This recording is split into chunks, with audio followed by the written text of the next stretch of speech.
बोलो बाल कृष्ण लाल की जय। जय श्री कृष्णा। नमस्कार दोस्तों, स्वागत है आप सभी का मेरे YouTube चैनल आर के भक्ति ज्ञान में।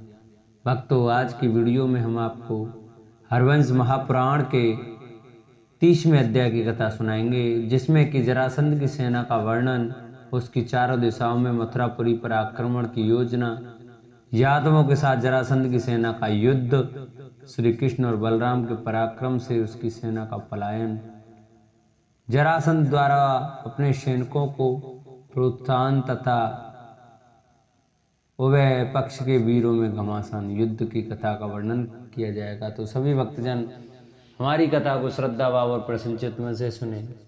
तो आइए भक्तों, हम अपनी कथा को प्रारंभ करते हैं।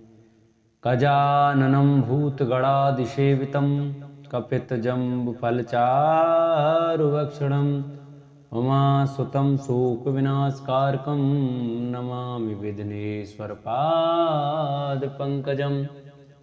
गुरुर्ब्रह्मा गुरुर्विष्णु गुरुर्देवो महेश्वराय, गुरुर्साक्षात् परब्रह्म तस्मै श्रीगुरवे नमः। नारायणं नमस्कृत्य नरं चैव नरोत्तमं देवीं सरस्वतीं व्यासं ततो जयमुदीरये। बोल कृष्ण कन्हैया लाल की जय। वैशंपायन जी कहते हैं, जन्मेजय, वे सब नरेश मथुरा के उपवन में पहुंचकर छावनी डाले हुए थे। वहां समस्त वृष्णवंशियों ने श्री कृष्ण को आगे करके उन्हें देखा। तब श्री कृष्ण ने मन ही मन प्रसन्न होकर बलराम जी से कहा, आर्य देवताओं का कार्य एवं प्रयोजन शीघ्र ही सिद्ध करना होना चाहता है, इसमें संशय नहीं है। तभी तो यह राजा जरासंध स्वयं ही हमारे निकट आ पहुंचा। यह वायु के समान वेगशाली रथों की ध्वजाओं के अग्रभाग दिखाई दे रहे हैं। भैया, विजय की इच्छा से आए हुए राजाओं के ये चंद्रमा जैसे श्वेत एवं ऊंचे ऊंचे छत्र शोभा पा रहे हैं। अहो, राजाओं के रथों पर ऊंची ऊंची निर्मल एवं शुभ छत्र पंक्तियां आकाश में हंस की पातों के समान शोभा पाती हुई हमारे निकट आ रही। पृथ्वीपति जरासंध ठीक समय पर आ पहुंचा है। हम दोनों के युद्ध की कसौटी तथा सम्रांगण का पहला अतिथि है। आर्य उस राजा के आ जाने पर हम दोनों साथ ही रहे। युद्ध का आरंभ पीछे हो, पहले उसकी सेना कितनी है इसका विचार कर लें। ऐसा कहकर श्री कृष्ण स्वस्थ चित्त से संग्राम की लालसा रखकर जरासंध की शक्ति का पता लगाने के लिए उसकी सेना का निरीक्षण करने लगे। अविनाशी यदुकुल तिलक मंत्रवेत्ता श्री कृष्ण उन राजाओं को देखकर अपने आप ही मन में इस प्रकार कहने लगे, ये हैं वे भूपाल जो राजोचित मार्ग पर स्थित हैं और शास्त्रोक्त विधि से विनाश को प्राप्त होने वाले हैं। मैं समझता हूं कि मृत्यु ने यज्ञ की आहुति बनाने के लिए इन श्रेष्ठ नरेशों को प्रोक्षण किया है। इनके स्वर्गगामी शरीर भी प्रकाशित हो उठे। यह पृथ्वी उन मुख्य नरेशों के सैन्य समुदायों से पीड़ित हो महान भार से थककर जो देवलोक में गई थी, वह इसका जाना उचित ही था। इन राजाओं के सैन्य समुदाय से आवृत होकर यहाँ की भूमि ठसाठस भर गई है। कहीं थोड़ा सा भी अवकाश नहीं रह गया। परंतु थोड़े ही समय में जब ये सैकड़ों नरेश सैन्य सहित मार गिराए जाएंगे, तब यह भूतल निर्सल सा हो जाएगा। वैशंपायन जी कहते हैं, जन्मेजय, तदंतर समस्त राजाओं को का स्वामी महातेजस्वी जरासंध कुपित हो सहस्त्रों नरेश समुदाय के साथ आगे बढ़ा। कहीं सुंदर ढंग से सुसज्जित सुंदर वाहन, रथ, युद्धोपयोगी सामग्रियों से संपन्न थे। उनमें विशाल एवं प्रचंड वेग वाले अश्व जुते हुए थे। उन रथों की गति कहीं भी अवरुद्ध नहीं होती थी। ऐसे रथों द्वारा रथी योद्धा युद्ध के लिए आगे बढ़ रहे थे। कहीं बहुसंख्यक हाथी चल रहे थे जिन्हें सोने की जंजीरों से कसा गया था। उनके दोनों ओर बड़े बड़े घंटे लटक रहे थे। वे हाथी काले मेघों के समान प्रतीत होते थे। उनके ऊपर अच्छे महावत बैठे थे तथा रणकुशल योद्धाओं द्वारा उन्हें सुसज्जित किया गया था। उन हाथियों द्वारा गजारोही योद्धा आगे बढ़ रहे थे। कुछ घुड़सवार योद्धा घोड़ों पर अच्छी तरह से सवार थे। उनके वे घोड़े वायु के समान वेगशाली थे और उछलते कूदते हुए आगे बढ़ते समय आकाश में उड़ते हुए पक्षियों के समान प्रतीत होते थे। बलवानों में श्रेष्ठ सैनिक की ढाल और तलवार लिए प्रचंड रूप धारण करके आगे बढ़ते थे। वे हजार हजार की टोलियों में एक साथ चलते थे और उछलते हुए सर्पों के समान दिखाई देते थे। इस प्रकार मंडराते हुए बादलों के समान चतुरंगिणी सेनाएं साथ लेकर वीर व्रत को धारण करने वाला बलवान राजा जरासंध युद्ध के लिए आगे बढ़ रहा था। वह मेघ के समान गंभीर घरघर घोष करने वाले रथों, चिंगारते हुए मत वाले हाथियों, हिननाते हुए घोड़ों तथा गरजते हुए पैदल सैनिकों द्वारा उस पुरी की संपूर्ण दिशाओं और वनों को कोलाहलपूर्ण बनाता हुआ आ रहा था। सेना के साथ आता हुआ राजा जरासंध विशाल समुद्र के समान दिखाई देता था। भूमिपालों की वह सेना हष्टपुष्ट योद्धाओं से भरपूर थी। गर्जने और ताल ठोकने की गंभीर ध्वनि से वह मेघों की गरजती हुई घटा के समान प्रतीत होती थी। वायु के समान शीघ्रगामी रथों, मेघों के सदृश दिखाई देने वाले हाथियों, वेगशाली घोड़ों तथा आकाशचारी पक्षियों के समान जान पड़ने वाले पैदल सैनिकों से मिश्रित हुई उस सेना की सब ओर से बड़ी शोभा हो रही थी। मत वाले हाथियों से व्याप्त हुई वह विशाल वाहिनी वर्षा ऋतु में समुद्र के भीतर लक्षित होने वाले मेघों के समूह की शोभा धारण करती थी। वे जरासंध आदि समस्त भूपाल अपनी सेना के साथ मथुरापुरी को चारों ओर से घेरकर छावनी डालने की तैयारी करने लगे। वहां डेरा डाले हुए जरासंध के सैनिक शिविरों की शोभा वैसे ही प्रतीत होती थी जैसे कि शुक्ल पक्ष की पूर्णिमा को अपनी उत्ताल तरंगों से परिपूर्ण हुए महासागर का रूप देखने में आता है। तदंतर रात बीतने पर प्रातःकाल सब राजा उठे और युद्ध की लालसा से मथुरापुरी पर चढ़ाई करने के लिए एकत्रित होने लगे। यमुना के किनारे एकत्रित होकर वे सभी नरेश बैठे और युद्ध के शुभ अवसर के लिए उत्सुक हो आपस में मंत्रणा करने लगे। सेना सहित उन नरेश की तुमुल ध्वनि प्रलय कालों में मर्यादा को तोड़कर बहने वाली समुद्रों की भयंकर गर्जना के समान सुनाई देती थी। उन राजाओं के छड़ीदार बूढ़े सिपाही चोगा और पगड़ी धारण किए तथा हाथों में बेंत लिए राजाज्ञा से यह कहते हुए विचरने लगे कि सब लोग मौन रहें, कोई एक शब्द भी ना बोले। उस समय नीरव और निश्चल हुए उन सैन्य समूह का रूप जिसके मत्स्य और ग्रहा विलीन हो गए हों उस शब्दहीन शांत महासागर के समान प्रतीत होता है। उन सैन्य समुद्र के मानव योग बल से सहसा नीरव तथा निश्चल हो जाने पर बृहस्पति के समान नीतिवान जरासंध ने यह महत्वपूर्ण बात कही, राजाओं की सेना शीघ्र आक्रमण करें और इस मथुरा नगरी को सब ओर से सैनिक समूह द्वारा घेर लें। पत्थरों के गोले बरसाने वाले यंत्र लगा दिए जाएं। खेपड़ियों, गो, फन का ढेलबोस तथा मुग्ध सवाल लिए जाएं। सारी भूमि समतल कर दी जाए और उसे जरा जल राशियों से अपलावित किया जाए। धनुष्यों को ऊपर उठा लेना चाहिए। प्रास और तोमरों को भी हाथ में लिए जाएं। टंक आदि के द्वारा तथा खनित्रों से इस पुरी को तुरंत ही विदीर्ण कर दिया जाए। युद्ध की प्रणाली को जानने वाले नरेशों को उसके समीप ही यथास्थान खड़ा किया जाए। आज से मेरे सैनिकों द्वारा मथुरापुरी पर घेरा डाल दिया जाए और उसे तब तक चालू रखा जाए जब तक कि मैं युद्ध में दोनों ग्वाले वसुदेव पुत्र शंकरसर और कृष्ण को अपने तीखे बाणों द्वारा मार न डालूं।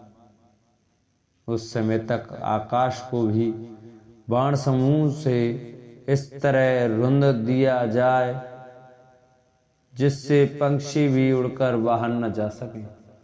मेरा अनुशासन मानकर समस्त भूपाल मथुरापुरी के निकटवर्ती भूभागों में खड़े रहें और जब जहां अवकाश मिल जाए तब तहां शीघ्र ही पुरी पर चढ़ाई कर दें। मद्रराज शल्य, कलिंगराज श्रतायु, शेकतान वाहिक, काश्मीर राज गोनर्द, करुष राज दंतवक्त तथा पर्वतीय प्रदेशों के रोग रहित किन्नर राज द्रुम ये शीघ्र ही मथुरापुरी की पश्चिम द्वारका को रोक ले। पूर्ववंशी बेणा द्वारी विदर्भ देशीय सोमक भोजों के अधिपति रुक्मी, मालवा के राजा सूर्याक्ष, अवंती के राजकुमार बिंद और अनुविंद पराक्रमी दंतवक्र छागिल, पुरामित्र राजा विराट, कुरुवंशी मालव, सतधनवा विदुरथ, भूमिश्रवा, त्रिगढ़ बाण और पंचनदन ये दुर्ग का आक्रमण सह सकने वाले नरेश मथुरा नगर के उत्तर द्वार पर चढ़ाई करके शत्रुओं को कुचल डालें। इनका गौरव वज्र के तुल्य है। शकुनी पुत्र उलूक, अंशुमान के पुत्र वीर एकलव्य, पृथक्षत्र, क्षत्रधर्मा, जयद्रथ, उत्तमोजा, शल्य, कुरुवंशी के राजकुमार, विदिशा के राजा वामदेव तथा सुनीपति संस्कृत इन सब के अधीन मथुरापुरी का पूर्व द्वार कर दिए जाए। वे सब लोग जैसे वायु को छिन्न छिन्न कर देती हैं उसी प्रकार शत्रुओं को विदीर्ण करने के लिए उन पर धावा बोल दे। मैं दरत तथा पराक्रमी चेदराज कवच धारण करके नगर के दक्षिण द्वार का मोर्चा संभालेंगे। इस प्रकार हमारी सेनाओं द्वारा चारों ओर से घिरी हुई यह नगरी मानो इस वज्रपात हो गया हो, इस प्रकार विषम एवं घोर भय प्राप्त करें। गदाधारी वीर गदाओं से, परिग चलाने वाले परिगों से तथा अन्य वीर नाना प्रकार के दूसरे शस्त्रों से इस पुरी को विदीर्ण कर डालें। आज ही आप सब भोपाल मिलकर ऊंचे ऊंचे महलों के समूहों से भरी हुई इस नगरी को गर्द से निकालकर गर्द में मिलाकर समतल भूमि के समान कर दें। इस प्रकार आदेश से चतुरंगिणी का व्यूह बनाकर जरासंध युद्ध के लिए डट गया और क्रोध में भरे हुए समस्त नरेशों के साथ यादवों पर चढ़ आया। उस समय अपनी सेना का व्यूह बनाकर प्रहार कुशल यादवों ने जरासंध का सामना किया। उनका यह युद्ध देवासुर संग्राम के समान भयंकर प्रतीत होता था। यह थोड़े से योद्धाओं का बहुसंख्यक शत्रुओं के साथ युद्ध हुआ जिसमें उभय पक्ष के रथ और हाथी एक दूसरे से सटकर जूझ रहे थे। इसी समय वसुदेव के दोनों पुत्र श्री कृष्ण और बलराम नगर से बाहर निकले। उन्हें देखते ही उन श्रेष्ठ राजाओं की विशाल वाहिनी क्षुब्ध उठी। उसके वाहन भयभीत और मोहच्छन्न से हो गए।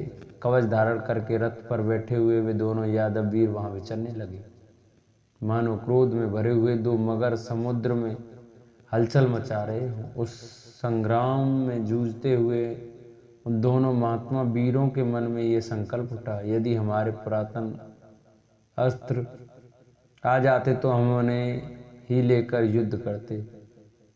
उनके इतना सोचते ही उस युद्ध में आकाश से दिव्य आयुध नीचे आने लगे। वे सब के सब सुदृढ़, महान और देदीप्यमान थे तथा शत्रुओं को चाट जाने के लिए उद्यत दिखाई देते थे। उनके पीछे माछ, मक्खी, भूत प्रेत आदि भी आ रहे थे। वे दिव्य अस्त्र, मूर्तिमान एवं विशाल थे तथा युद्ध में आए हुए राजाओं के रक्त मांस का उपभोग करने के लिए मानो अत्यंत भूखे प्यासे थे। उन्होंने दिव्य फूलों के हार धारण किए थे। अपनी प्रभा से प्रकाशित हो आकाश से गिरते हुए वे दिव्यास्त्र आकाशचरी प्राणियों के मन में भय उत्पन्न करते थे। संवर्तक नामक हल, सौनाद्य नामक मूषल, धनुषों में श्रेष्ठ सांग तथा कौमोदगी गदा, भगवान विष्णु के ये 4 तेजस्वी आयुध उन दोनों भाइयों के लिए यादवों के उस महासागर में उतर आए। बलराम जी ने इस युद्ध स्थल में पहले सर्पराज के समान सर्पणशील, गतिमान तथा दिव्य मालाओं से अलंकृत सुंदर आकृति वाले हल को दाहिने हाथ में ग्रहण किया। तदंतर यादवों में श्रेष्ठ श्रीमान संकर्षण ने शत्रुओं के आनंद को हर लेने वाले सौनंद नामक श्रेष्ठ मूसल को बाएं हाथ से ग्रहण किया। इसके बाद पराक्रमी श्री कृष्ण ने मेघों के समान गंभीर घोष करने वाले सांग नामक धनुष को ग्रहण किया, जो समस्त लोकों में दर्शनीय है। देवताओं ने जिन्हें अपना प्रयोजन बताया था और जिनके नेत्र खिले हुए कुमुद के समान शोभा पाते थे, उन भगवान श्री कृष्ण के दूसरे हाथ में वह सुप्रसिद्ध कौमोद की गदा स्वतः आ गई। उन आयुधों से युक्त हो साक्षात विष्णु विग्रह के समान शरीर वाले दोनों वीर बलराम और श्री कृष्ण समरांगण में उन शत्रुओं के साथ युद्ध करने लगे। उन दिव्य आयुधों को ग्रहण करके एक दूसरे को सहारा देने वाले वे अग्रज और अनुज रूप दोनों वीर बंधु श्री बलराम और श्री कृष्ण शत्रुओं का सामना करते हुए ईश्वर कोटि के महापुरुषों के समान पराक्रम दिखाने लगे। वसुदेव के दोनों पुत्र रणभूमि में देवताओं के समान विचरते थे।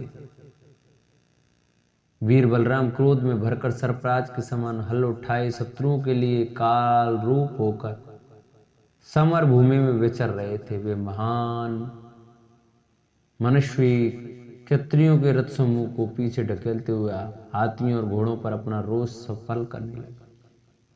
बलराम जी गजराजों का हल से खींचकर उन्हें मसूल की मार से घायल करते हुए सम्रांगण में अद्भुत शोभा पा रहे थे। उन्होंने पर्वतों के समान हाथियों को मथ डाला। रणभूमि में बलराम जी के द्वारा मारे जाते हुए वे क्षत्रिय शिरोमणि भयभीत हो समर से पीछे हटकर जरासंध के पास भाग गए। उस समय क्षत्रिय धर्म में स्थिर रहने वाले जरासंध ने उन क्षत्रियों से कहा, अरे सम्रांगण में कातर हृदय होकर पीछे भागने वाले तुम सब लोगों की इस क्षत्रिय वृत्ति को धिक्कार है। जो क्षत्रिय संग्राम भूमि में रथहीन होने पर पीठ दिखाकर भागने लगता है, उसकी इस वीरता को मनीषी पुरुष ब्रह्म हत्या के समान असता बताते हैं। योद्धाओं, तुम भयभीत होकर युद्ध से पीछे क्यों हटते हो? तुम्हारी ऐसी क्षत्रिय वृत्ति को धिक्कार है। मेरी वाणी से प्रेरित हो तुम सब लोग शीघ्र ही युद्ध भूमि को लौट जाओ, अथवा रथों के द्वारा दर्शन बनकर तब तक खड़े रहो जब तक कि मैं रणभूमि में इन ग्वालों को मारकर यमलोक नहीं भेज देता। तब जरासंध से प्रेरित हो वे समस्त क्षत्रिय बाण समूहों की वृष्टि करते हुए बड़े हर्ष के साथ युद्ध के लिए डट गए। वे सोने के आभूषणों से विभूषित हुए घोड़ों, मेघ की गर्जना के समान घर घर ध्वनि फैलाने वाले रथों और महावतों द्वारा हाँके गए मेघों के समान काले गजराजों द्वारा आगे बढ़कर युद्ध करने लगे। उन सब के शरीर में कवच बंधे हुए थे। सबने तलवारें ले रखी थी। सभी ध्वजा, पताका और आयुधों से संपन्न थे। सभी के धनुष चढ़े हुए थे तथा सबने तरकस और तोमर ले रखे थे। रथ पर बैठे हुए उन राजाओं के ऊपर छत्र तने हुए थे। मनोहर चवर डुलाए जाते थे। उनके साथ घुड़सवार भी थे। युद्ध भूमि में स्थित हुए वे सभी नरेश बड़ी शोभा पा रहे थे। योद्धाओं में श्रेष्ठ उन रथी वीरों का युद्ध में अनुराग था, इसलिए वे भारी गदाओं, खेपड़ियों, गोफनों तथा मुदगरों से विपक्षियों को घायल करते हुए उनकी सेनाओं में घुस गए। इसी बीच में देवताओं का आनंद बढ़ाने वाले भगवान श्री कृष्ण उत्तम गरुड़ ध्वज रथ पर आरूढ़ हो जरासंध पर चढ़ाए। उन्होंने 8 बाणों से उसको घायल कर दिया और 5 पहने बाणों द्वारा उसके सारथ को भी बींद कर डाला। जरासंध बचने का प्रयत्न करता ही रह गया, किंतु पराक्रमी श्री कृष्ण ने रणभूमि में उसके घोड़ों को भी मार डाला। उसे संकट में राजान महारथी चित्रसेन तथा सेनापति कौशिक दोनों आ पहुंचे और श्री कृष्ण को अपने बाणों द्वारा घायल करने लगे। कौशिक ने लगातार 3 बाणों से बलराम जी को बींध दिए। तब बलराम ने भी एक भल्ल मारकर युद्ध के उसके धनुष के 2 टुकड़े कर डाले। साथ ही वेगपूर्वक बाणों की वर्षा करके उन तीनों शत्रुओं को पीड़ित कर दिया। उन्होंने बहुत से स्वर्ण भूषण बाणों द्वारा उन वीरों को सब ओर से बारंबार घायल किया। तब क्रोध में भरे हुए चित्रसेन ने 9, कौशिक ने 5 और जरासंध ने 7 बाणों से उनको क्षत विक्षत कर दिया। ये देख श्री कृष्ण ने 3 नाराजों से उन तीनों को भेद डाला। फिर बदलने में भी 5 पहने बाणों से उन सबको घायल कर दिया। इसके बाद पराक्रमी बलराम ने चित्रसेन के रथ के टुकड़े टुकड़े कर दिए तथा एक भल्ल मारकर युद्ध स्थल में उसके धनुष के भी 2 खंड कर डाले। धनुष और रथ के नष्ट हो जाने पर रोष में भरा हुआ पराक्रमी चित्रसेन रथ के टुकड़े टुकड़े मूसलधारी बलराम को मार डालने की इच्छा से हाथ में गदा लेकर उनकी ओर दौड़ा। यह देख बलराम चित्रसेन के वध की इच्छा से उस पर नाराजों की वृष्टि करने लगे। इतने में ही महाबली जरासंध ने बलराम जी के धनुष को काट दिया। साथ ही क्रोध पूर्वक गदा का प्रहार करके महाबली वीर मगधराज जरासंध ने उनके घोड़ों को काल के गाल में भेज दिया। फिर बलराम जी भी धावा किया। बलराम जी की मूसल लेकर जरासंध पर टूट पड़े। एक दूसरे की वध की इच्छा वाले उन दोनों वीरों में घोर युद्ध होने लगा। उधर चित्रसेन मगधराज को बलराम जी के साथ उलझा हुआ देख दूसरे रथ पर चढ़कर आ गया और जरासंध को लड़ने से रोकने लगा। तदंतर वह विशाल सेना के साथ जरासंध और बलराम के बीच में आ गया और उन दोनों भाइयों के साथ घोर युद्ध करने लगा। तब विशाल सेना से घिरा हुआ महाबली जरासंध बलराम और श्री कृष्ण के अग्रगामी भोज पर चढ़ा था। फिर तो वहाँ उभय पक्षी की सेनाओं में विक्षुब्ध महासागर के समान बड़ी भयंकर एवं भारी गर्जना सुनाई देने लगी। राजन, दोनों सेनाओं में वेणु, भेरी, मृदंग और शंख आदि शस्त्रों बाधों का मान घोष होने लगा। योद्धाओं के गर्जने से, ताल ठोकने और उच्च स्वर में से पुकारने से आदि के कारक वहां सब ओर तुमुल ध्वनि छा गई। घोड़ों की टापों और रथ के पहियों के प्रांत भाग से उठी हुई धूल सब ओर उड़ने लगी। उभय पक्ष के सूरवीर सैनिक बड़े बड़े शस्त्र उठाए धनुष लिए एक दूसरे के सम्मुख गर्जना करते हुए युद्ध स्थल में डटे हुए थे। उस युद्ध में सब ओर रथी, घुड़सवार, सहस्त्रों पैदल तथा अत्यंत बलशाली गजराज एक दूसरे पर टूट पड़ते थे। वृष्णियों के साथ जरासंध के योद्धाओं का वह घमासान युद्ध प्राणों का मोह छोड़कर हो रहा था और भयानक रूप धारण करता जा रहा था। भरत नंदन तदंतर सिन्यना दृष्टि, बभ्रुव, क्रूर, विप्रथु और आहुक उग्रसेन इन सबने बलदेव जी को आगे रखकर अपनी आदि सेना से घिरे रहकर शत्रुओं की सेना के दक्षिण भाग पर आक्रमण किया। प्रभु, उस भाग की रक्षा छेदिराज, शिशुपाल, जरासंध तथा उत्तर दिशा के महापराक्रमी योद्धा शल्य और साल्व आदि नरेश कर रहे थे। यादवों ने जीवन का मोह छोड़कर शत्रुओं पर बाण वर्षा आरंभ कर दी। शेष सेना के आधे भाग से घिरे हुए अवगाह, पृथु, कंक, शतधुम्न और विदुरथ आदि वीरों ने भगवान श्री कृष्ण को आगे रखकर शत्रु सेना के वाम भाग पर आक्रमण किया। राजेंद्र, वह भाग भीष्मक, महामना रुक्मी, देवक, मद्रा, शल्य तथा गुप्तबल पराक्रम से संपन्न पूर्व और दक्षिण दिशा के वीरों से सुरक्षित था। इन्हीं सब लोगों में जीवन का मोह छोड़कर युद्ध होने लगा। ये लोग बिजली के समान गड़गड़ाहट पैदा करने वाले शक्ति, रिष्टि, प्रास तथा बाण समूहों की वर्षा करते थे। सात्विक, चित्रक, श्याम, पराक्रमी, युयुधान, राजादि देव, मृदुर, महारथी, शुपक, सत्राजित और प्रसेन, इन सब ने विशाल सेना से घिरकर युद्ध स्थल में शत्रुओं के व्यूह के पुच्छ भाग पर आक्रमण किया। मृदुर से सुरक्षित रहकर उन्होंने व्यूह के आधे भाग पर धावा बोल दिया था। उस समय इनका वेणु द्वारा आदि से बहुत से राजाओं के साथ युद्ध हुआ। इस प्रकार से हरिवंश महापुराण के अंतर्गत विष्णु पर्व में जरासंध का मथुरा पर घेरा और दोनों पक्ष के योद्धाओं के युद्ध का वर्णन विषयक 30वां अध्याय पूरा हुआ।